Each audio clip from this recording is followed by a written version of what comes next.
21 मार्च विज्ञान का पूरा पेपर। नमस्कार प्यारे बच्चों, स्वागत आप सभी का आपके अपने YouTube चैनल में। अगर आप राजस्थान बोर्ड कक्षा 10 के स्टूडेंट हैं और 21 मार्च विज्ञान पेपर की आप तैयारी कर रहे हैं तो ये वीडियो आप सभी बच्चों के लिए स्पेशल है। इस वीडियो के अंदर मैं आपको राजस्थान बोर्ड कक्षा 10 विज्ञान साइंस का एक ऐसा पेपर देने वाला हूं जो आपके 21 मार्च को आने वाला है। अगर आपने एग्जाम से पहले इस पूरे पेपर को आपने अच्छे से तैयार कर लिया तो 21 मार्च को विज्ञान के पेपर में पूरे 80 मार्क्स हैं वो आप आराम से फोड़ सकते हैं। तो वीडियो को आपको कंप्लीट देखना है और वीडियो को शुरू करने से पहले आप सभी बच्चों से मेरी एक रिक्वेस्ट है, यदि अभी तक आपने हमारे चैनल को सब्सक्राइब नहीं किया है तो सब्सक्राइब कर लीजिए और साथ में नोटिफिकेशन बेल को प्रेस कर लीजिए। तो इस वीडियो के अंदर 21 मार्च को विज्ञान का जो पेपर आने वाला है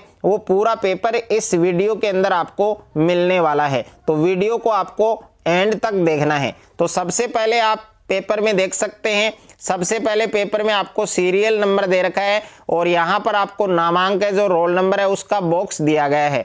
तो सबसे पहले आपको पेपर में ये जो बॉक्स दिया गया है इस बॉक्स में सबसे पहले आपको रोल नंबर है वो फिल करना है और यहाँ पर आप देख सकते हैं नंबर ऑफ क्वेश्चन दे रखे हैं और यहाँ पर नंबर ऑफ प्रिंटेड पेज दे रखे हैं और यहाँ पर पेपर का कोड आपको दिया गया है 70245513 और यहाँ पर आप देख सकते हैं माध्यमिक परीक्षा 2025 का ये आपके पेपर है। सेकेंडरी एग्जामिनेशन 2025 विज्ञान का पेपर है आपके जो 21 मार्च को आने वाला है। तो 21 मार्च एग्जाम से पहले इस पूरे पेपर को आपको अच्छे से तैयार करना है और विज्ञान का पेपर है आपके, साइंस का पेपर है और समय है जो टाइम है वो आपको 3 घंटे 15 मिनट का दिया गया है, यानी 3 घंटे 15 मिनट में पूरा पेपर आपको सोल्व करना है और पूर्णांक आप देख सकते हैं 80 नंबर का ये पेपर आपके होने वाला है। अगर आपने एग्जाम से पहले इस पूरे पेपर को आपने अच्छे से तैयार कर लिया तो 21 मार्च को विज्ञान के पेपर में पूरे 80 मार्क्स हैं वो आप फोड़ सकते हैं।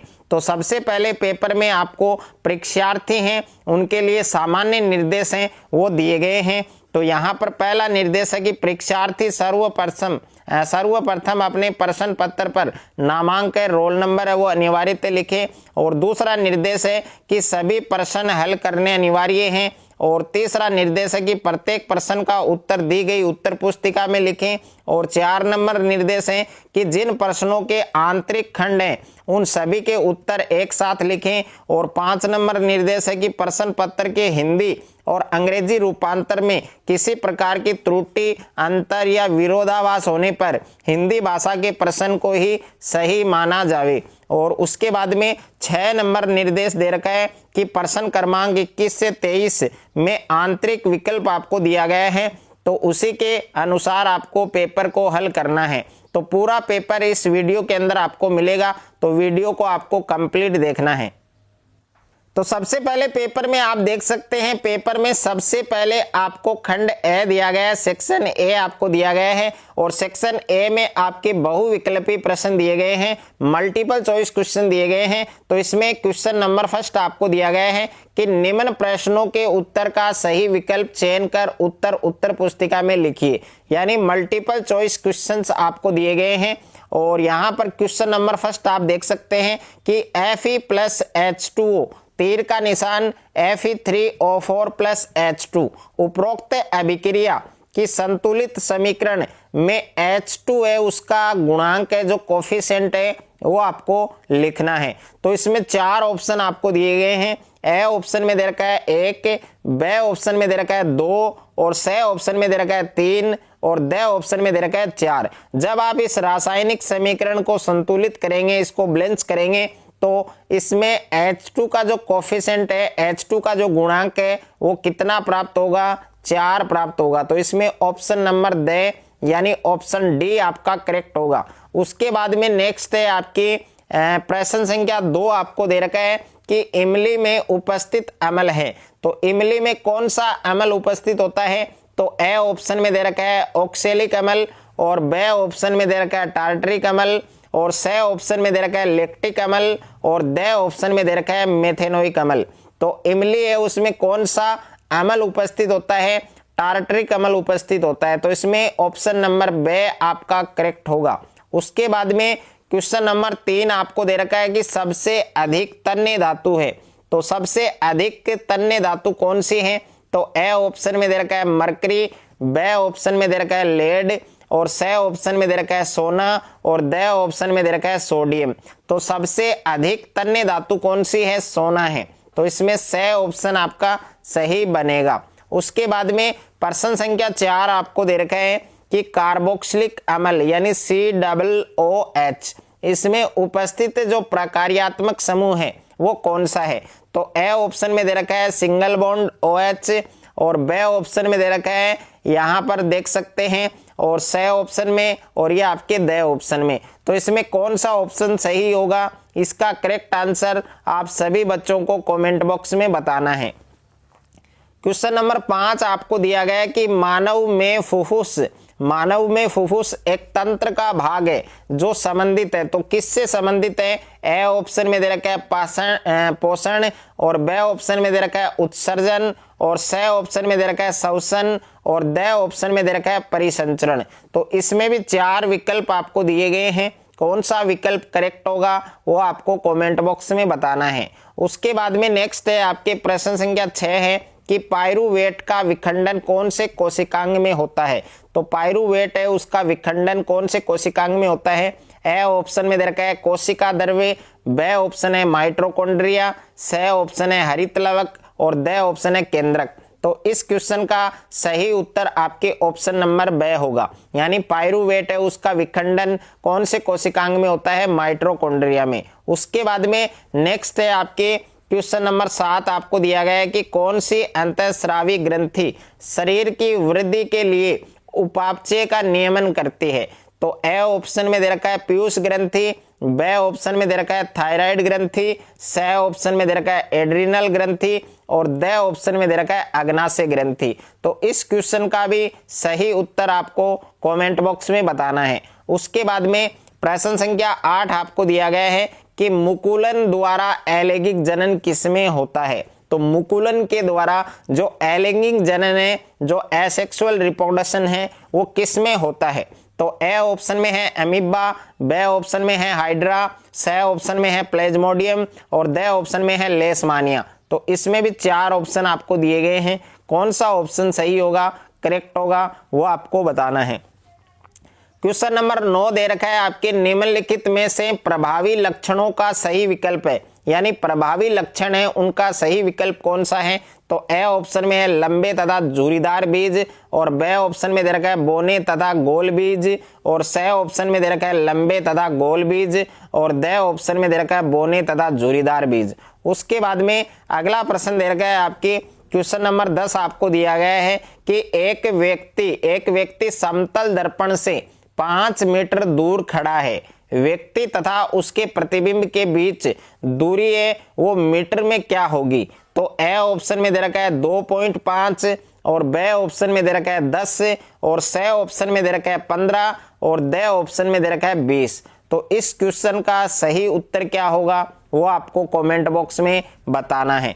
प्रश्न संख्या 11 है कि प्रकाश अपवर्तन की घटना में यदि साइन I बराबर C और साइन R बराबर D है तो अपवर्तनांक का मान क्या होगा? तो ए ऑप्शन में दे रखा है अपवर्तनांक बराबर CD, और बे ऑप्शन में है अपवर्तनांक बराबर D/C, और स ऑप्शन में है अपवर्तनांक बराबर C/D, और द ऑप्शन में दे रखा है अपवर्तनांक बराबर √CD। तो यहाँ पर देखिए स ऑप्शन है वो आपका सही बनेगा। उसके बाद में अगला प्रश्न दे रखा है आपके प्रश्न संख्या 12 आपको दिया गया है। प्रश्न संख्या 12 आप देख सकते हैं निम्नांकित में से किस रंग का तरंग दैर्ध्य अधिकतम होता है, सबसे ज्यादा होता है? तो ए ऑप्शन में है पीला, बे ऑप्शन में है लाल, स ऑप्शन में है बैंगनी, और द ऑप्शन में है हरा। उसके बाद में नेक्स्ट है आपके क्वेश्चन नंबर 13 दे रखा है कि दिए गए त्रिभुजाकार प्रिज्म के लिए विचलन कोण क्या होगा? तो इस त्रिभुज को आप देख सकते हैं, त्रिभुजाकार जो प्रिज्म आपको दिया गया है इसको आप देख सकते हैं। इसमें आपको विचलन कोण का मान है वो आपको बताना है। तो ए ऑप्शन में है आर, बे ऑप्शन में है ई, से ऑप्शन में है वाई और द ऑप्शन में है आई। उसके बाद में नेक्स्ट है आपकी, नेक्स्ट आप देख सकते हैं क्वेश्चन नंबर 14 आपको दिया गया है। क्वेश्चन नंबर 14 आप देख सकते हैं कि घरेलू विद्युत परिपथ में सामान्यतः विद्युत जो साधिंतर हैं, जो उपकरण हैं, उनको किस क्रम में जोड़ते हैं। तो ए ऑप्शन में है केवल श्रेणी क्रम में, बे ऑप्शन में है केवल पार्श्व या समांतर क्रम में और से ऑप्शन है दोनों पार्श्व या समांतर क्रम व श्रेणी क्रम में और द ऑप्शन है ना ही पार्श्व समांतर क्रम में और ना ही श्रेणी क्रम में।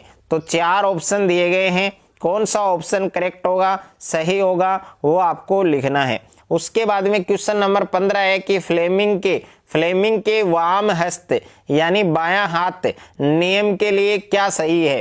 तो ए ऑप्शन में है मध्यमा यानी चुंबकीय क्षेत्र की दिशा की ओर और बे ऑप्शन है तर्जनी विद्युत धारा की दिशा की ओर और से ऑप्शन है अंगूठा चालक की गति की दिशा की ओर और द ऑप्शन है उपरोक्त सभी। तो इसमें कौन सा ऑप्शन सही होगा वो आपको लिखना है।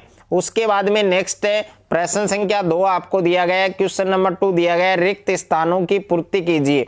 तो इसमें पहला प्रश्न है कि जल के विद्युत अपघटन में एनोड पर मुक्त होने वाली जो गैस है वो कौन सी है। तो वो आपको कमेंट यहाँ पर रिक्त स्थान में लिखनी है। उसके बाद में सेकंड प्रश्न आपको दिया गया है कि HNO3 यानी नाइट्रिक अम्ल के वियोजन से प्राप्त ऋणायन का जो रासायनिक सूत्र है वो आपको लिखना है। तो इसमें ऋणायन का सूत्र आपको पूछा है, तो ऋणायन है आपके NO और उसके बाद में 3 और यहाँ पर आपको माइनस लिखना है। अगर आपको धनायन का सूत्र पूछता तो हम लिखते H और उसके बाद में ऊपर प्लस। ओके, यह आपको ध्यान रखना है। उसके बाद में तीसरा प्रश्न आपको दिया गया कि CH4 अणु में उपस्थित सहसंयोजक आबंधों की जो संख्या है वो क्या होगी। तो सबसे पहले CH4 का आपको संरचना सूत्र बनाना है, उसके बाद उसमें आबंध है उनकी जो नंबर है उनकी जो संख्या है वो आप कैलकुलेट कर सकते हैं। उसके बाद में देखिए प्रश्न संख्या 4 है सुधांत्र के आंतरिक आस्तर पर अनेक अंगुली जैसे प्रवर्ध होते हैं, उन्हें क्या कहते हैं। तो ये रिक्त स्थान में क्या आने वाला है वो आपको फिल करना है। और उसके बाद में प्रश्न संख्या 5 है कि जंतुओं में नियंत्रण तथा समन्वय पेशी उत्तक के द्वारा किया जाता है। तो यहाँ पर रिक्त स्थान में क्या आएगा वो आपको फिल करना है। प्रश्न संख्या 4 है निर्वात में प्रकाश की जो चाल है उसका मान क्या होता है। तो निर्वात में प्रकाश की जो चाल है उसका मान मीटर प्रति सेकंड में क्या होता है वो आपको फाइंड करना है। प्रश्न संख्या 7 है निकट दृष्टि दोष निवारण में कौन सा लेंस उपयोगी होता है। तो उस लेंस का नाम आपको लिखना है।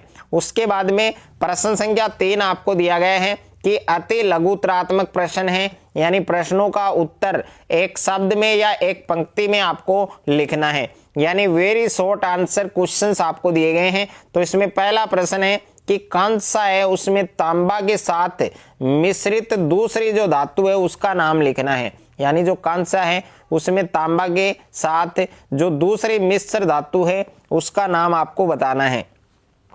दूसरा प्रश्न है जिंक पोटेशियम तथा लेड में से चयन करके जो क्षारीय धातु है उसका नाम आपको लिखना है। और तीसरा प्रश्न है CH3 CH2 Br का नाम लिखिए। तो इसका IPSC नाम है वो आपको लिखना है। और प्रश्न संख्या 4 आपको दिया गया है कि 3 कोष्ठीय हृदय कौन से जंतुओं में पाया जाता है। और 5वां प्रश्न है रस संवेदी ग्राही से क्या ज्ञात होता है।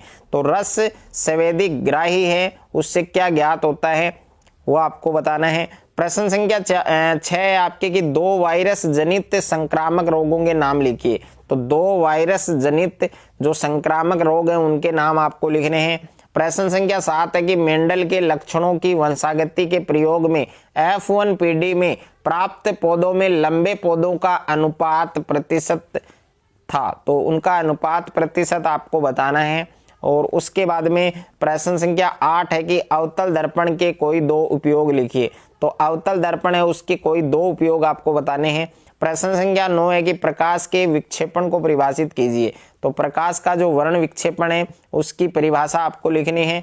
और 10वां प्रश्न है UNEP UNEP को विस्तार पूर्वक लिखिए, यानी इसका पूरा नाम आपको लिखना है। और उसके बाद में खंड ब दे रखा है आपके, और खंड ब यानी सेक्शन बी में आपके सभी प्रश्न लघु उत्तरात्मक प्रश्न है, और प्रश्न संख्या 4 से 15 के उत्तर है वो उत्तर पुस्तिका में लिखिए। और इन सभी प्रश्नों के जो उत्तर है वो लगभग 50 शब्दों में आपको देने हैं। तो यहाँ पर देखिए प्रश्न संख्या 4 है कि NaHCO3 प्लस HCl, तीर का निशान X plus H2O plus CO2। तो उपरोक्त अभिक्रिया में यौगिक अक्ष का रासायनिक नाम आपको लिखना है और इसका सूत्र लिखना है। और प्रश्न संख्या 5 है कि एल्यूमिनियम धातु पर भाप की क्रिया से हाइड्रोजन गैस बनती है। उपरोक्त कथन के प्रयोगशाला परीक्षण के लिए प्रयुक्त उपकरण है उसको चित्रित कीजिए, यानी उनको चित्र के माध्यम से आपको बताना है। और प्रश्न संख्या 6 दे रखा है कि सामान्य सूत्र CnH2n में n बराबर 2 रखने पर प्राप्त यौगिक का नाम और उसका जो सूत्र है वो आपको लिखना है। उसके बाद में प्रश्न संख्या 7 आपको दे रखा है कि नाइट्रोजन अणु की इलेक्ट्रॉन बिंदु संरचना है उसको चित्रित कीजिए। और प्रश्न संख्या 8 है गर्भ निरोधक युक्तियां अपनाने का कारण समझाइए। तो गर्भ निरोधक जो युक्तियां हैं उनको किस प्रकार से अपनाना चाहिए, तो उसके क्या रीजन है वो आपको लिखने हैं। और प्रश्न संख्या 9 है कि निम्न जीनोटाइप युक्त बीजों के बाह्य लक्षण लिखिए, जिसमें पहला है आपके RRYY, दूसरा है आपके r तो इन दोनों के आपको लक्षण है वो आपको लिखने हैं। प्रश्न संख्या 10 दे रखा है आपके कि कोई विद्युत बल्ब 220 वोल्ट के जनित्र से संयोजित है। यदि बल्ब से 1 एम्पियर विद्युत धारा प्रवाहित होती है तो बल्ब की जो शक्ति है वो आपको ज्ञात करनी है। और प्रश्न संख्या 11 है निम्न परिपथ चित्र में A और B के मध्य जो तुल्य प्रतिरोध है वो आपको ज्ञात करना है। तो ये आप परिपथ चित्र देख सकते हैं, इसमें आपको A और B के मध्य जो तुल्य प्रतिरोध है, जो कुल प्रतिरोध है वो आपको ज्ञात करना है। उसके बाद में नेक्स्ट है आपके क्वेश्चन नंबर 12 आपको दे रखा है कि एक छड़ चुंबक के लिए चुंबकीय क्षेत्र रेखाओं का चित्र बनाइए। और क्वेश्चन नंबर 13 है कि किसी धारावाही वृत्ताकार पास द्वारा उत्पन्न चुंबकीय क्षेत्र रेखाएं प्रदर्शित कीजिए। क्वेश्चन नंबर 14 आपको दिया गया है कि पारितंत्र के जैव अजैव घटकों के दो उदाहरण लिखिए, यानी पारितंत्र के 2 घटक हैं, एक तो जैव घटक है और दूसरा अजैव घटक है। इन दोनों घटकों के आपको दो एग्जाम्पल, दो उदाहरण आपको बताने हैं। क्वेश्चन नंबर 15 है वायुमंडल में ऑक्सीजन से ओजोन बनने की जो क्रिया विधि है वो आपको समझानी है। उसके बाद में खंड स दे रखा है, खंड स यानी सेक्शन सी, और सेक्शन सी में सभी दीर्घ उत्तरीय प्रश्न आपको दे रखे हैं। प्रश्न संख्या 16 से 19 के उत्तर आपको उत्तर पुस्तिका में लिखिए और इन सभी प्रश्नों के जो उत्तर है वो लगभग 100 शब्दों में आपको देने हैं। तो प्रश्न संख्या 16 है, इसमें आंतरिक विकल्प आपको दिया गया है कि दांतों के इनेमल में उपस्थित पदार्थ का रासायनिक नाम लिखिए। और दूसरा है मुंह में पीएच परिवर्तन के कारण दांत अक्षय कैसे प्रारंभ होता है वो आपको समझाना है। और अथवा में प्रश्न दे रखा है, जिसमें पहला प्रश्न है कि अम्लीय वर्षा को परिभाषित कीजिए, और दूसरा है धात्विक ऑक्साइड क्षारीय प्रकृति के क्यों होते हैं, इसका कारण आपको लिखना है। उसके बाद में प्रश्न संख्या 17 आपको दिया गया है कि 2 पादप हार्मोनों के नाम लिखिए। 2 पादप हार्मोन के नाम बताने हैं आपको और प्रत्येक का कार्य है वो भी आपको समझाना है। और अथवा में प्रश्न है कि अंतःग्रथन या सिनेप्स को परिभाषित कीजिए और तंत्रिका कोशिका न्यूरॉन है उसके कार्यों का वर्णन कीजिए। और उसके बाद में प्रश्न संख्या 18 है कि अमीबा व लेशमानिया में द्विखंडन का चित्र बनाइए। और अथवा में प्रश्न है कि पुष्प के अनुदैर्ध्य काट का नामांकित चित्र बनाइए। इसमें आपको पुष्प के अनुदैर्ध्य जो काट है उसका नामांकित चित्र बनाना है। प्रश्न संख्या 19 है कि विद्युत परिपथ को परिभाषित कीजिए। और दूसरा है ओम के नियम का कथन लिखिए। और तीसरा है कि ओम के नियम में विद्युत विभवांतर V और विद्युत धारा I के मध्य जो ग्राफ है, जो आरेख है वो आपको बनाना है। और उसके बाद में अथवा में देख सकते हैं कि विद्युत विभवांतर को परिभाषित कीजिए और 1 kWh का मान है वो जूल में लिखिए और निम्नांकित विद्युत अवयवों के प्रतीक बनाइए। इसमें विद्युत सेल दे रखा है और एक बैटरी दे रखी है, तो इनका आपको प्रतीक है वो आपको बनाना है। उसके बाद में सेक्शन डी है आपके खंड द दे रखा है आपके, और इसमें सभी आपके निम्नात्मक प्रश्न है। प्रश्न संख्या 20 से 22 के उत्तर है वो आपको उत्तर पुस्तिका में लिखना है। और शब्द सीमा आप देख सकते हैं 250 शब्दों में इन प्रश्नों के उत्तर आपको देने हैं। तो प्रश्न संख्या 20 है कि संक्षारण को परिभाषित कीजिए और जिंक प्लस कॉपर सल्फेट और जिंक सल्फेट प्लस कॉपर। उपरोक्त शब्द समीकरण के लिए संतुलित रासायनिक समीकरण है वो आपको लिखना है। और इसमें अगला क्वेश्चन है कि सूर्य के प्रकाश की उपस्थिति में सिल्वर क्लोराइड के वियोजन के प्रदर्शन के लिए व्यवस्थित उपकरण है वो आपको चित्रित करना है। और अथवा में प्रश्न दे रखा है आपके कि ऊष्माक्षेपी रासायनिक अभिक्रिया को परिभाषित कीजिए और सोडियम सल्फेट और बेरियम सल्फेट, यहाँ पर barium sulphate plus sodium chloride. और देखिए जो सोडियम सल्फेट है Na2SO4 होता है, बेरियम क्लोराइड है BaCl2 होता है, बेरियम सल्फेट है BaSO4 होता है और सोडियम क्लोराइड NaCl होता है। तो उपरोक्त शब्द समीकरण के लिए संतुलित रासायनिक समीकरण लिखिए। और अगला प्रश्न है सोडियम सल्फेट तथा बेरियम क्लोराइड के मध्य द्विविस्थापन अभिक्रिया के प्रदर्शन के लिए जो व्यवस्थित उपकरण है उसको आपको चित्रित करना है। और उसके बाद में क्वेश्चन नंबर 21 दे रखा है आपके स्वयं पोषी पोषण और विषम पोषी पोषण में दो अंतर समझाइए और मानव पाचन तंत्र की संरचना का नामांकित चित्र बनाइए। अथवा में प्रश्न है कि अमीबा है, अमीबा में पोषण है उसको आपको समझाना है और अमीबा में पोषण को दर्शाने वाला नामांकित चित्र भी आपको बनाना है। उसके बाद में क्वेश्चन नंबर 22 आपको दे रखा है कि किसी गोलीय दर्पण के लिए आवर्धन का सूत्र आपको लिखना है और गोलीय दर्पण के लिए दर्पण सूत्र लिखना है। और एक गोलीय दर्पण की फोकस दूरी 28 सेंटीमीटर दे रखी है, इसकी वक्रता त्रिज्या है वो आपकी क्या होगी, इसका क्या मान होगा वो आपको लिखना है। और अथवा में प्रश्न दे रखा है कि किसी गोलीय लेंस के लिए आवर्धन का सूत्र आपको लिखना है और लेंस की क्षमता को परिभाषित कीजिए। और यदि एक लेंस की फोकस दूरी 100 सेंटीमीटर है तो इसकी क्षमता है वो आपको ज्ञात करनी है। तो साइंस का पूरा पेपर मैंने इस वीडियो के अंदर आपको बताया है, अच्छे से आपको तैयार करना है। अगर आपको ये वीडियो अच्छा लगे तो वीडियो को आप ज़्यादा से ज़्यादा शेयर करें, ज़्यादा से ज़्यादा वीडियो को लाइक करें और चैनल पर आप नए हैं तो चैनल को आप सब्सक्राइब कर लीजिए और साथ में नोटिफिकेशन बेल को प्रेस कर लीजिए।